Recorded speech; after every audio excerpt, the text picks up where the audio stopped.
রাসূল বলছেন কেউ বুঝুক কিংবা না বুঝুক, কেউ যদি তার জবান দিয়ে একবার আলিফ লাম মিম তেলাওয়াত করে তার আমলনামার মধ্যে আল্লাহ 30 নেকি লিখে দেবেন।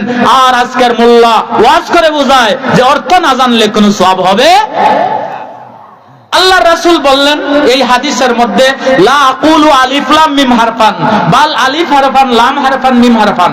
এই হাদিসটাই প্রমাণ করে কোরআন তিলাওয়াত করে 30টা নেকি পাইতে অর্থ জানার শর্ত না। হ্যাঁ, আপনি যদি অর্থ জানেন, আপনি যদি তাফসীর জানেন, তাহলে নূর আলা নূর আরো ভালো হবে, সওয়াব আরো বেশি পাবেন, জানা দরকার। তাই বলে তো এক গ্রামের সব মানুষ মুহাদ্দিস হওয়া সম্ভব না, মুফাসসির হওয়া সম্ভব না।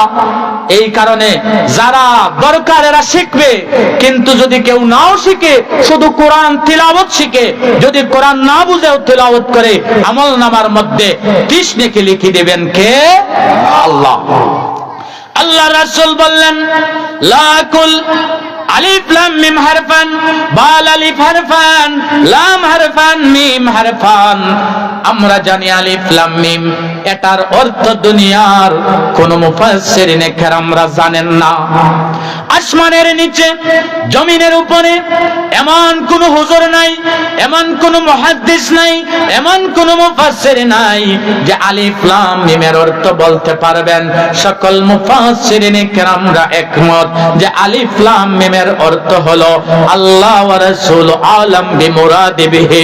এটার অর্থ জানেন আল্লাহ, আল্লাহর রাসূল বলেন সুবহানাল্লাহ।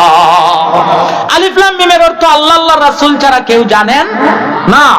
আর আল্লাহর রাসূল কি বললেন যে আলিফ লাম মিম এই 3 হরফ তিলাওয়াত করলে 30 নেকি। যদি কোরআনের অর্থ জানা না থাকলে তিলাওয়াত করলে সওয়াব পাওয়া না যায়, তাহলে রাসূল কেন আলিফ লাম মিমের কথা বললেন? কারণ আলিফ লাম মিমের অর্থ তো আসমানের নিচে জমিনের উপরে কেউ জানেন না। তাহলে রাসূল যেটার অর্থ কেউ জানেন না এটা বলে যখন বললেন যেটা তিলাওয়াত করলে 30 নেকি, তাহলে বোঝা যায় কোরআন তিলাওয়াত করে 30 নেকি পেতে হলে এটার অর্থ জানার শর্ত না। যদি অর্থ জানার শর্ত হইতো তাহলে রাসূল আলিফ লাম মিম না বলে বলতেন, কেউ যদি আলহামদুলিল্লাহ তিলাওয়াত করে, তে আলিফ তিলাওয়াত করলে 10 নেকি, লাম তিলাওয়াত করলে 10 নেকি, হা তিলাওয়াত করলে 10 নেকি। কারণ আলহামদুলিল্লাহর অর্থ সবাই জানে, যেটার অর্থ কেউ জানে না এটার ফজিলত যখন বর্ণনা করলেন, এটা দালালত করে কোরআন জানতে হলে, কোরআন তিলাওয়াত করলে না জানলেও আল্লাহ আমলনামায় 10 নেকি লিখে দেন। বলেন সুবহানাল্লাহ।